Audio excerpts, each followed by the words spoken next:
All right, welcome back. And now we're going to start talking about algebra of functions and function composition. So, of course, we want to start with some definitions. So we're going to start by talking about operations that we can perform on functions. And so we start with given the functions f and g, the functions f plus g, f minus g, f times g, and f divided by g are defined as follows.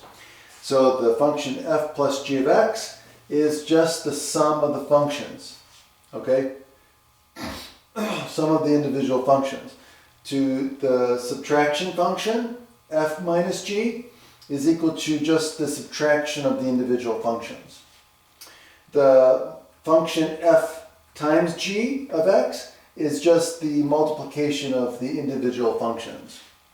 And then the quotient function, the f divided by g of x, is equal to f of x divided by g of x. So it's just the division of the individual functions. The only thing we want to make sure we understand is that g of x cannot equal 0 because it's a rational expression. Okay? Now, for all of these functions, also make sure you understand that the domains of these functions are all real numbers that are in the intersection of the domains of the individual functions, right? So the domain of this function, f plus g, is going to be the intersection of the domain of this function and this function. And likewise for this function, right?